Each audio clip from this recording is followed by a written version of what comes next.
Dios ha sido bueno, bueno es Dios. Segunda Timoteo capítulo 1, verso 8, por favor. Segunda Timoteo capítulo 1, verso 8.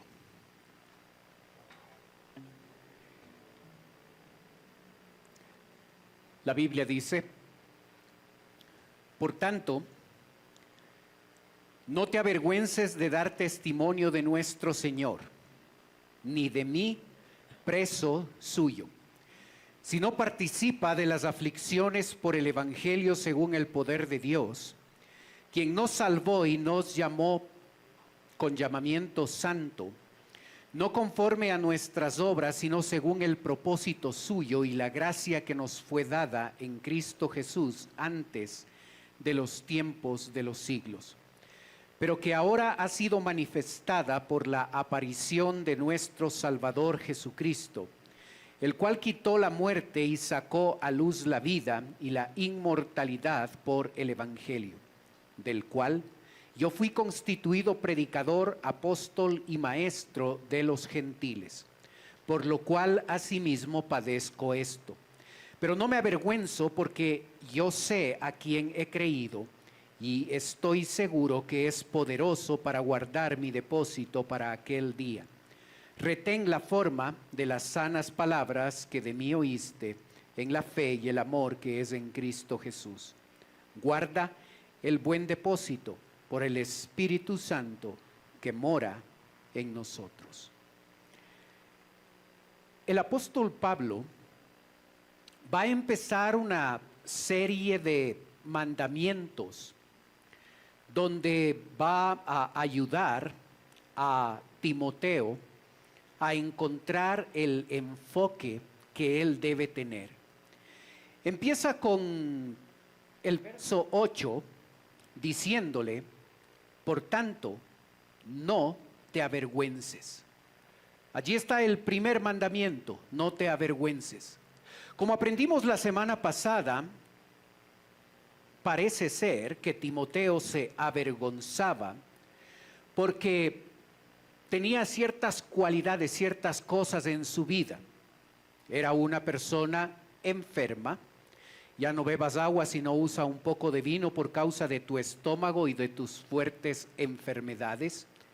Era una persona tímida. Y si llega Timoteo, mirad que esté con vosotros con tranquilidad, porque él hace la obra del Señor a sí mismo como yo.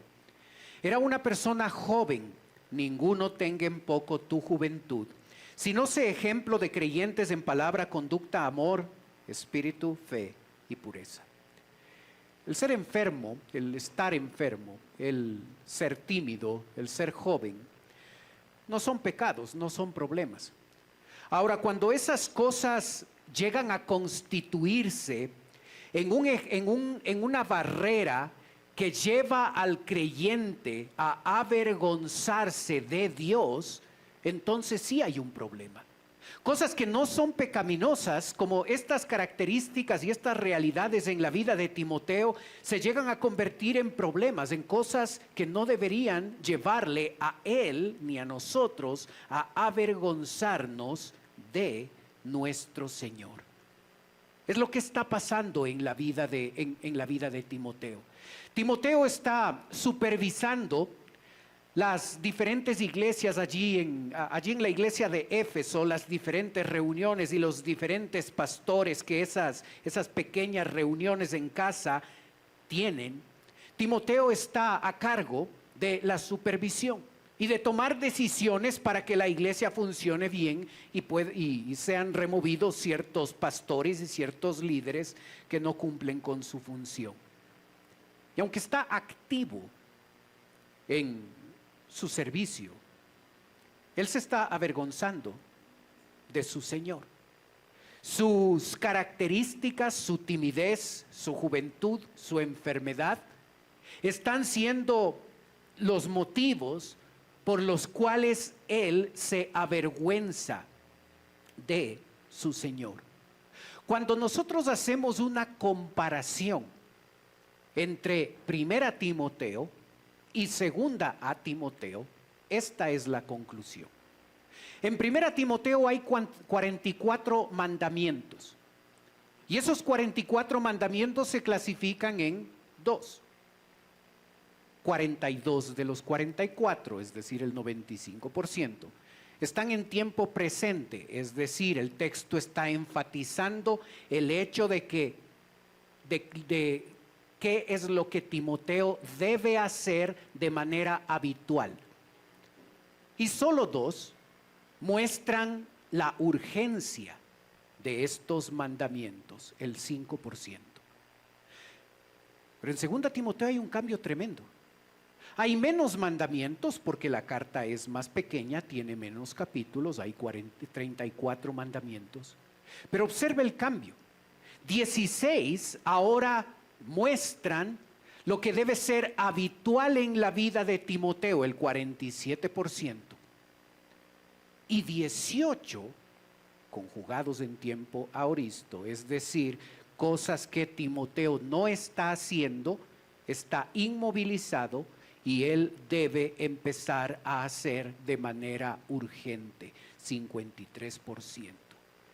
Timoteo está activo en el servicio del Señor, pero está cruzado de brazos en cuanto a su testimonio por el Señor. Se está avergonzando y el apóstol Pablo enfatiza a este creyente inmovilizado que es urgente, que es necesario que él se levante y que empiece a hacer las cosas que debe hacer. La urgencia se enfatiza más cuando nosotros sabemos que estas son las últimas palabras del apóstol Pablo. Él está pasando el mando, él está a punto de morir y tiene que quedar alguien a cargo de todo lo que se está haciendo en cuanto a misiones, y Timoteo es la persona que va a quedar a cargo. Así es que la urgencia es mayor. Y por 18 ocasiones, el 53% de los 34 mandamientos, el apóstol Pablo está empujándole a Timoteo para que él deje de estar inmóvil y empiece a hacer lo que debe hacer. En esta sección que estamos estudiando hoy, 3 de los 4 mandamientos que están aquí muestran esa urgencia. No te avergüences del primero de ellos. No te avergüences. Es algo que Timoteo estaba haciendo. Y el apóstol Pablo le ordena a que esto no suceda, que no se avergüence de dar testimonio. La palabra testimonio es marturión. Proviene de nuestra palabra mártir. Dar testimonio de lo que ha experimentado de primera mano, dispuesto a dar su vida por su Señor. Al principio la palabra testimonio comunicaba la idea de hablar de Dios, pero con el paso del tiempo ese concepto fue cambiando, fue transformándose hasta el punto de que la gente que daba testimonio necesitaba darse cuenta que ese testimonio que se daba por dar testimonio, la vida estaba en juego. Lastimosamente nuestro cristianismo hoy, en nuestro país y en muchos lugares, no tenemos que dar la vida por hablar de Cristo. Pueden burlarse, pueden reaccionar de manera negativa, pero no sucede lo que sucedía en el primer siglo, donde por dar testimonio del Señor, tu vida estaba en riesgo. Podían matarte por dar testimonio. Nuestro cristianismo es diferente hoy. Y a veces eso produce tibieza en la vida del creyente. No te avergüences de dar testimonio de nuestro Señor. No te avergüences de dar testimonio. El creyente debe hablar de Cristo y el creyente debe estar dispuesto a morir por su Señor. Si hay cosas por las que puedo morir, esta debería ser una. Debería estar dispuesto realmente a morir por Él. No te avergüences de dar testimonio del Señor. Y luego dice, no te avergüences de dar testimonio de mí, preso suyo. El apóstol Pablo estaba preso. Su segunda prisión en Roma.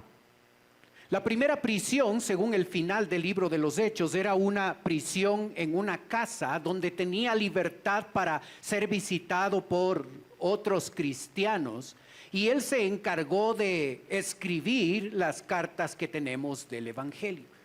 La segunda prisión de la que se nos está hablando aquí es distinta. Ya no está en una casa, está en un horrible calabozo donde no tiene ninguna comodidad.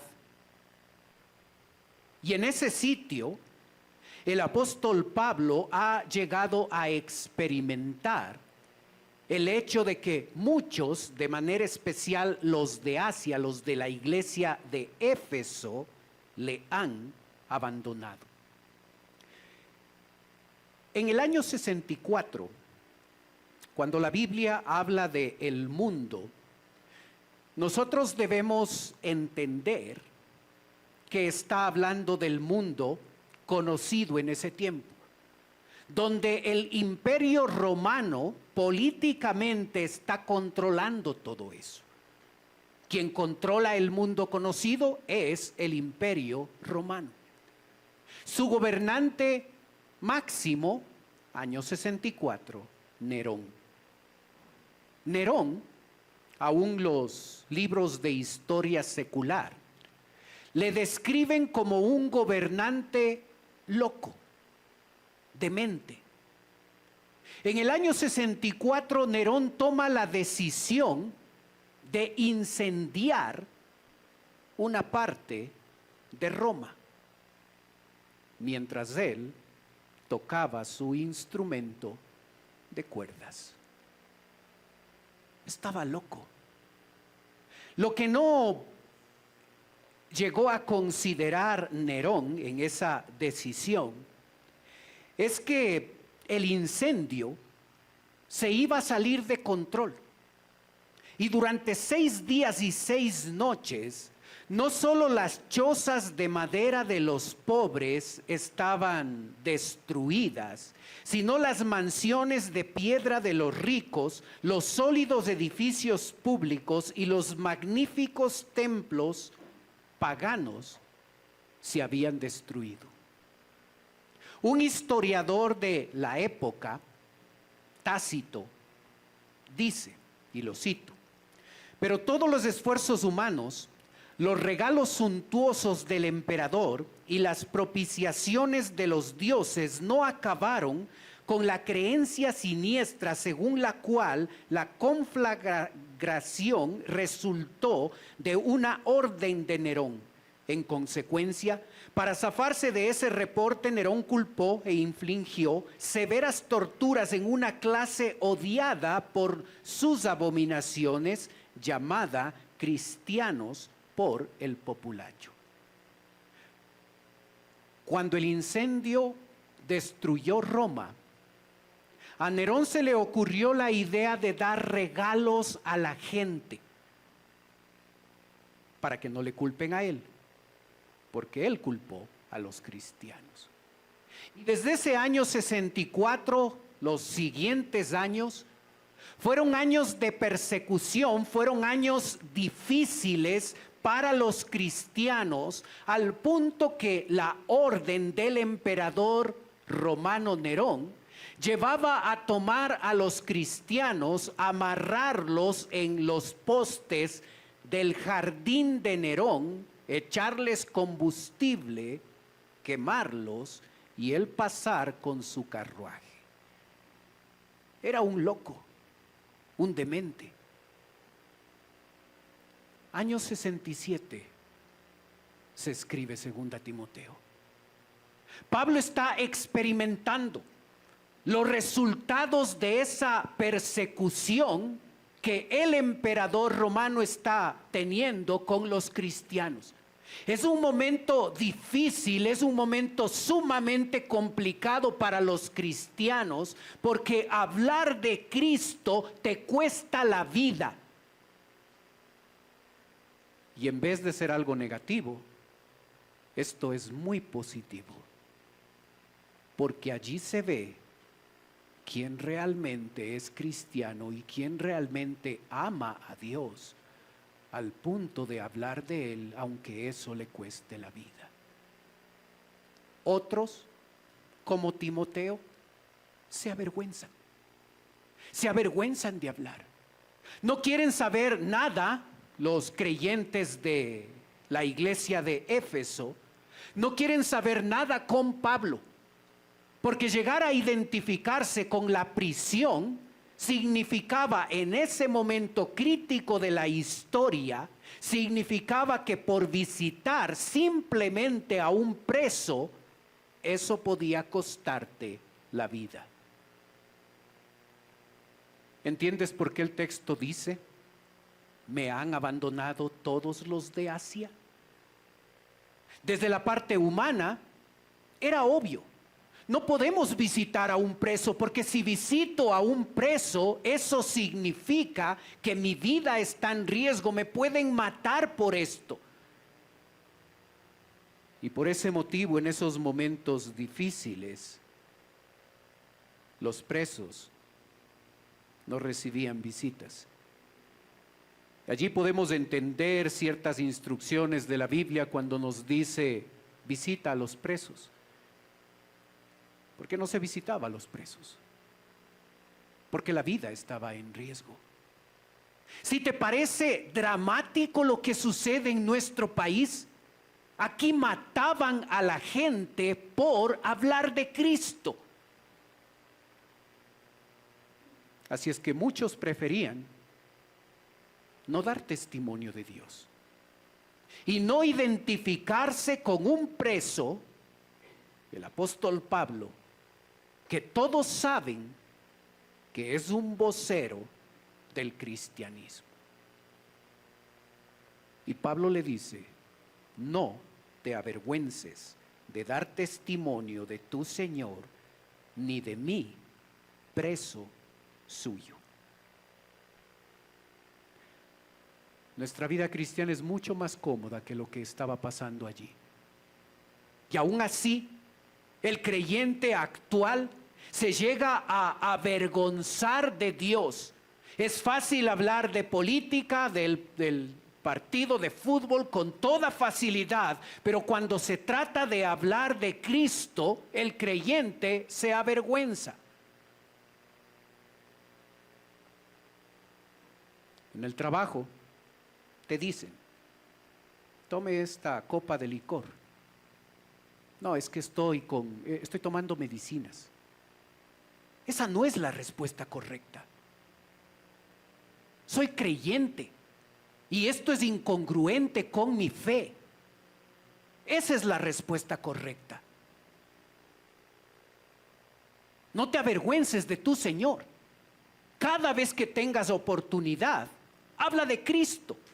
Y si no hay oportunidades, crea oportunidades. Habla a tiempo y fuera de tiempo. Crea oportunidades para hablar de tu Señor. No te avergüences de Él. Habla de Él.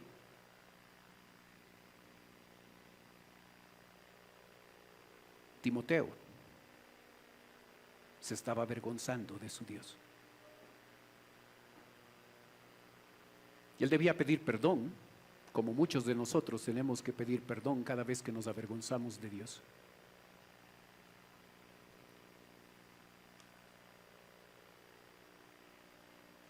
En ese escenario,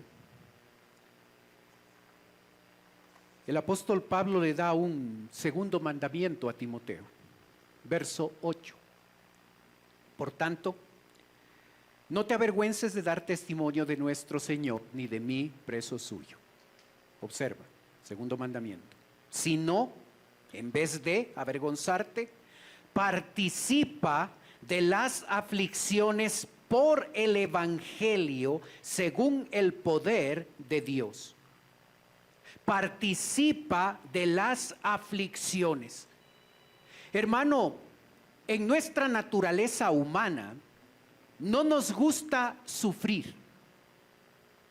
Es paradójico que no nos gusta sufrir y tomamos decisiones incorrectas, contrarias a la palabra, pecaminosas, que producen sufrimiento en nosotros. Es paradójico, es loco.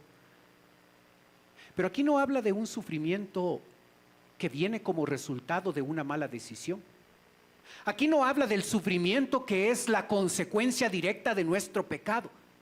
Aquí habla del sufrimiento que viene en la vida del creyente cuando el creyente está dando testimonio de su fe, está viviendo una vida que le agrada a Dios, y cuando eso sucede en la vida del cristiano, eso va a acarrear cierto sufrimiento y cierta persecución en nosotros. Cuando tú y yo empezamos a vivir como debe vivir un cristiano, eso va a acarrear cierta confrontación, ciertos problemas y ciertas dificultades. Cuando decides, voy a vivir como a Dios le agrada, y dejas de empezar a recibir dinero por abajo de la mesa, o mentir, o alterar reportes, o hacer estas cosas incorrectas, llegar a vivir de acuerdo a lo que Dios espera de ti va a incomodar al incrédulo. Y va a traer un grado de persecución en tu vida. Cuando estás en el colegio, en la universidad, cuando lo más normal es copiar, es hacer trampa, es hacer cosas incorrectas, es irrespetar a los profesores, y tomas la línea de no hacer eso y portarte como un hijo de Dios debe portarse, eso va a incomodar a alguien. Todos los que quieren vivir piadosamente en Cristo Jesús padecerán persecución. Dice 2 Timoteo 3:12. Todos los que quieren vivir piadosamente en Cristo Jesús padecerán persecución. La ausencia de problemas en tu vida relacionados a vivir como a Dios le agrada es una marca de un problema espiritual. La ausencia de falta de problemas causados por vivir una vida ejemplar es una marca de una deficiencia espiritual en tu vida, porque todo aquel que quiere vivir piadosamente recibirá persecución. Deben existir problemas y dificultades en nuestra vida producidas por que estoy viviendo como a Dios le agrada. Participa de las aflicciones por el Evangelio. ¿Cómo participas? ¿Con la cara agachada? ¿Con vergüenza? ¿Con desánimo? O como dice Mateo 5, gozosos de haber sido tenidos por dignos de padecer por su causa. Gozosos. Cuando te persiguen porque estás viviendo bien, porque cuando te persiguen por estar haciendo lo que a Dios le agrada, no agaches la cabeza, no te sientas mal, siéntete gozoso, porque esa gente se ha dado cuenta que hay una diferencia en ti. Participa de las aflicciones por el Evangelio. Cuando lo haces, no participes de las aflicciones apoyado solo en tu capacidad, en tu poder. El texto dice, participa de las aflicciones por el Evangelio según el poder de Dios. Utiliza el poder de Dios en tu vida. El todopoderoso Dios, el Espíritu Santo, vive en ti si eres cristiano. Él ha hecho morada en ti, eres templo de Dios. Y Él está allí para ayudarte, para darte todo lo que necesitas para enfrentar esas aflicciones que vienen a tu vida como resultado de tener una vida que le agrada a Dios. Ese poder es tan grande que según el versículo 9 te salvó. Por el Evangelio, según el poder de Dios, quien nos salvó y nos llamó, no conforme a nuestras obras, sino por su propósito, no conforme a nuestras obras, sino según el propósito suyo, y la gracia que nos fue dada en Cristo Jesús antes de los tiempos de los siglos. Cuando Dios te salvó, el momento en que ocurrió eso fue antes de que exista algo creado en este planeta. Antes de la creación, la Trinidad en conjunto idearon el plan de salvación. Cuando tú no existías, cuando tú no podías aportar algo a esto, cuando no estábamos allí, cuando todavía Dios no había creado nada, allí en la eternidad pasada, la Trinidad idearon el plan de salvación y de toda la humanidad pecadora y merecedora del infierno. Dios por su gracia escogió a un grupo. Dios unilateralmente escogió a un grupo de condenados, les dio salvación eterna, les adoptó como sus hijos. Y cuando te presentaron el Evangelio y respondiste sí a tu Señor, fue el resultado de lo que la Trinidad hizo antes de la creación. Nada es merecido por nosotros. Todo es por su gracia. Y ese poder que puede sacarnos de esa condenación eterna y transformarnos en sus hijos, es ese mismo poder que tú tienes a disposición a través de la persona del Espíritu Santo que vive en ti. Y cuando tienes que participar de los padecimientos que vienen como resultado de vivir una vida que le agrada a Él, no luches solo, apóyate en el todopoderoso Dios que vive en ti.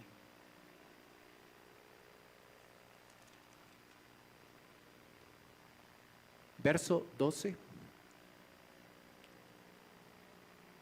Por lo cual, en conclusión, asimismo padezco esto, pero no me avergüenzo. ¿Por qué? Porque yo sé a quién he creído. Y estoy seguro que es poderoso para guardar mi depósito para aquel día. Tú puedes estar seguro de tu salvación, porque tu seguridad de salvación se funda en el todopoderoso Dios inmutable que no cambia. Si eres salvo, siempre salvo. Si eres salvo, siempre salvo. Nuestra salvación no la perdemos y nuestra salvación no se sustenta en lo que nosotros hacemos o dejamos de hacer. Nuestra salvación se sustenta en la persona de un Dios poderoso e inmutable que no cambia. ¿Es una carta abierta para vivir como quiera? Soy salvo, siempre salvo, no importa lo que haga. Es cierto, eres salvo, siempre salvo, no importa lo que hagas. Pero no es una carta abierta para pecar. Todo lo contrario.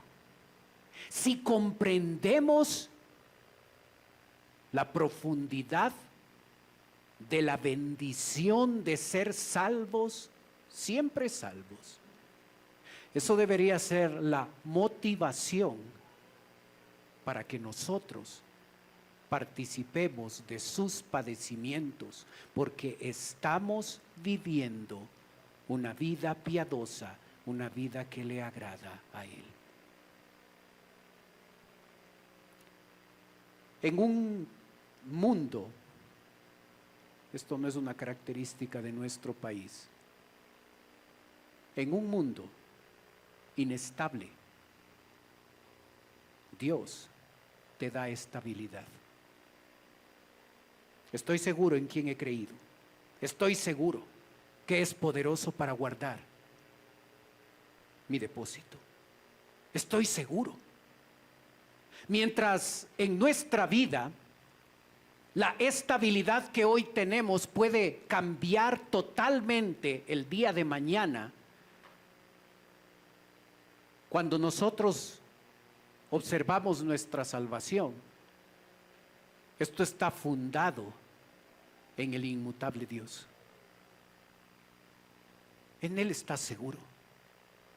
En Él estás seguro. No cambia. Y cuando nosotros aprendemos a depositar nuestra confianza en Él, y no en el trabajo, en la política, en las circunstancias del país, y depositamos plenamente nuestra confianza en Él, eso establece, eso genera estabilidad en nuestra vida, que aun cuando podemos ser golpeados por ciertas circunstancias difíciles a lo largo de nuestra vida, nosotros estamos anclados en Él. Y no importa lo que nos golpea, no nos movemos, porque estamos anclados al inmutable y poderoso Dios. Confía en Él. Él no falla. Deposita tu confianza en Él. Porque si depositas tu confianza en el país, en la política, en tu trabajo, solo es cuestión de tiempo para que observes que son cosas en las que nosotros no deberíamos confiar, porque de un día a otro nuestra realidad puede cambiar radicalmente. ¿Observas? Nos levantamos sin pandemia. Cuando nos despertamos estábamos en la pandemia.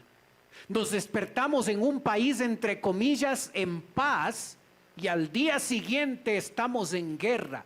No podemos depositar nuestra confianza en cosas que no dan estabilidad. El inmutable Dios sí, y por eso Pablo enfatiza: yo sé en quién he creído y yo estoy seguro de que Él puede guardar mi depósito.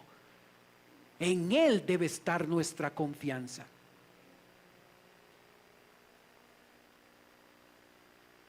Versículo 13. Tercer mandamiento. Retén la forma de las sanas palabras que de mí oíste en la fe y el amor que es en Cristo Jesús. Retén la forma de las sanas palabras. Observa que Pablo, para referirse a la palabra de Dios, no dice la palabra de Dios. Dios dice, Pablo dice, las sanas palabras, porque la palabra de Dios puede dar sanidad espiritual a la vida del creyente. ¿Tienes un área espiritual donde necesitas ayuda? ¿Tienes un área espiritual en tu vida que requiere la intervención de Dios? ¿Hay un hábito pecaminoso en tu vida que requiere la intervención de Dios porque no puedes seguir viviendo así? Las sanas palabras te sanan espiritualmente. ¿Qué necesitas? No necesitas una lista de reglas. No necesitas volverte religioso. Lo que necesitas es un contacto serio con la palabra, mantener un contacto profundo con Dios a través de su palabra. Esto produce sanidad espiritual. Y por eso hay que retenerlo. Por eso no hay que tomarlo como un libro más. Por eso no importa si no leo la Biblia. Por eso es que estoy muy ocupado. Sí importa. Lo que no puedo dejar de hacer en mi vida es tener un contacto diario con Dios, porque cuando empiezo a retener, empiezo a mantener la Biblia de manera habitual en mi vida, eso produce sanidad espiritual. Tienes un problema espiritual, tienes un área en tu vida que no funciona bien. Esto es lo que necesitas. No necesitas ser religioso, no necesitas una lista de lo que debes o no debes hacer. Necesitas un contacto profundo, diario, permanente con Dios a través de su inmutable palabra. Retén la forma de las sanas palabras. Mientras la manera de pensar de la humanidad cambia y entre comillas nos vamos modernizando, esto no cambia. Si fundas tu vida en ciertos principios interesantes, modernos, humanos, solo es cuestión de tiempo para que eso cambie. Lo que antes estaba mal, hoy está bien. Lo que antes estaba bien, hoy está mal. Todo el sistema de principios, de valores, de reglas que el ser humano crea y establece se cambia, se modifica, porque está hecho por seres mutables. Cuando tú fundas tu vida en principios y valores establecidos por un ser inmutable y anclas tu vida a estos principios, esto no va a cambiar por más siglos que pasen. Lo que dice la Biblia hoy seguirá siendo verdad después de 1000 años. Funda tu vida en una regla de vida, en una regla de valores que no cambia con el tiempo. Retén la forma de las sanas palabras. ¿De dónde salen tus principios con los que vives cada día? De aquí deben salir. No de lo que dice el papá, la mamá. Y no es un llamado a la desobediencia. No de lo que dice papá, mamá, la cultura. De aquí debe salir. Esto es inmutable, porque es hecho por un ser inmutable. Esto no cambia, esto genera estabilidad en la vida. Y luego dice, verso 14, último mandamiento: guarda el depósito por el Espíritu Santo que mora en nosotros. Si te fijaste con cuidado, observa la parte final del versículo 12.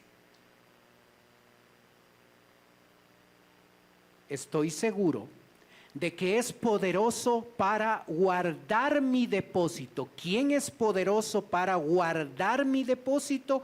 Dios. Verso 14, guarda. ¿Quién debe guardar? Timoteo. Guarda el buen depósito. ¿Qué mismo?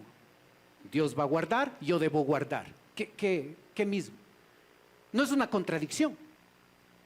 Es una moneda con dos caras. Solo Dios puede hacer que nuestra salvación sea permanente, porque solo es inmutable. Pero en el día a día, tú perseveras en tu creencia cristiana, tú permaneces siendo salvo, porque Dios te da el poder para perseverar en Él. La doctrina fundamental de la perseverancia de los santos. No perseveramos por nuestra capacidad, Es día a día quien Dios nos da, es el que nos da a nosotros la capacidad para perseverar en nuestra creencia cristiana. Y aunque a lo largo de nuestra vida pueden haber momentos de duda, de inquietudes, de preguntas, si eres salvo, vas a permanecer hasta el final, porque tu permanencia no depende de ti, depende del Espíritu Santo que mora en ti. Salvo, siempre salvo. ¿Observas? No te avergüences de tu testimonio por Dios. Porque aquel que no es salvo necesita de ti.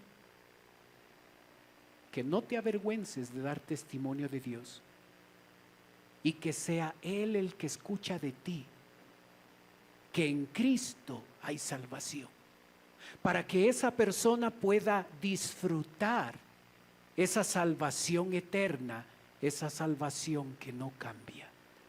No te avergüences de Dios. Aprovecha todas las oportunidades para hablar de Él. Y si no aparecen oportunidades, crea oportunidades para hablar de Él. No te avergüences de Dios. Más bien participa con gozo de los problemas y dificultades que vendrán a tu vida como resultado de vivir una vida que le agrada a Él. Oremos.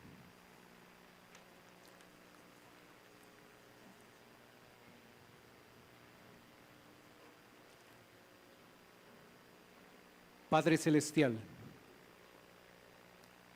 gracias por tu palabra, Señor.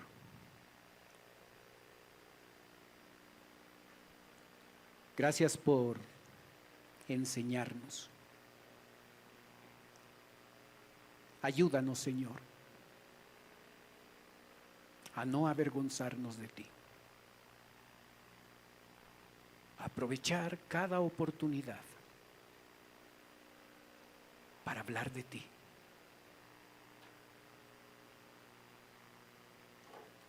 Padre, ayúdanos a vivir vidas que te dan gloria, a vivir vidas piadosas, a vivir vidas ejemplares,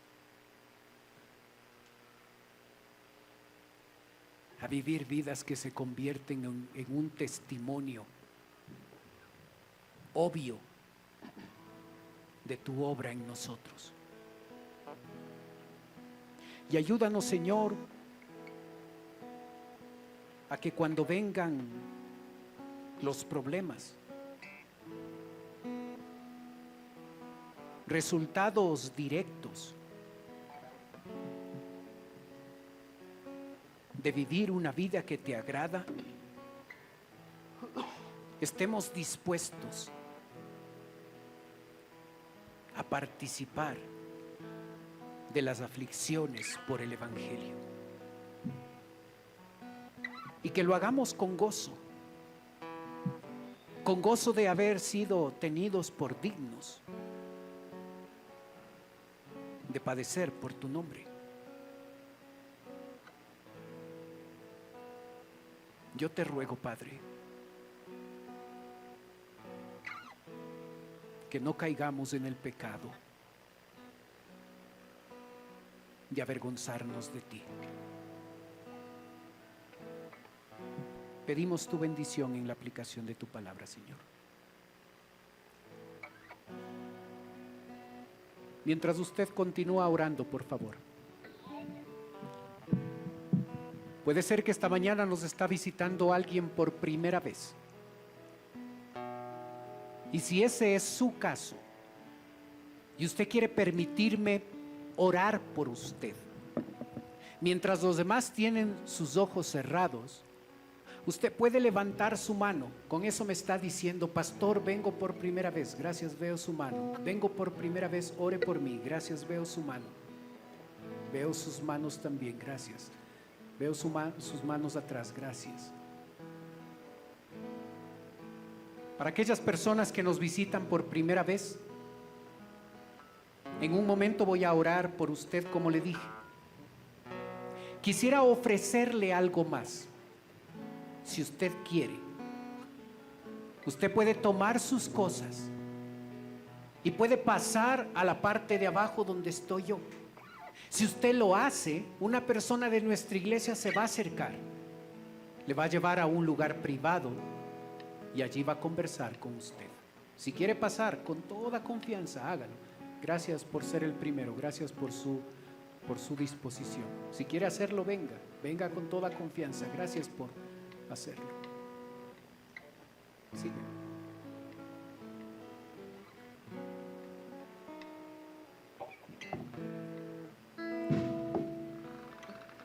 Sigan nomás, si quieren pasar, háganlo con toda confianza.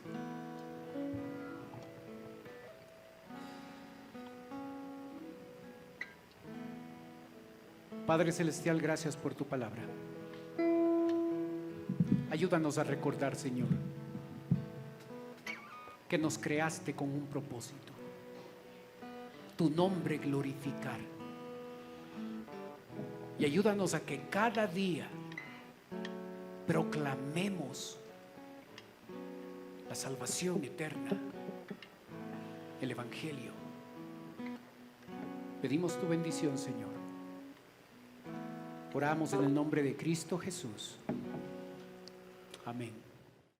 Dios ha sido bueno, bueno es Dios.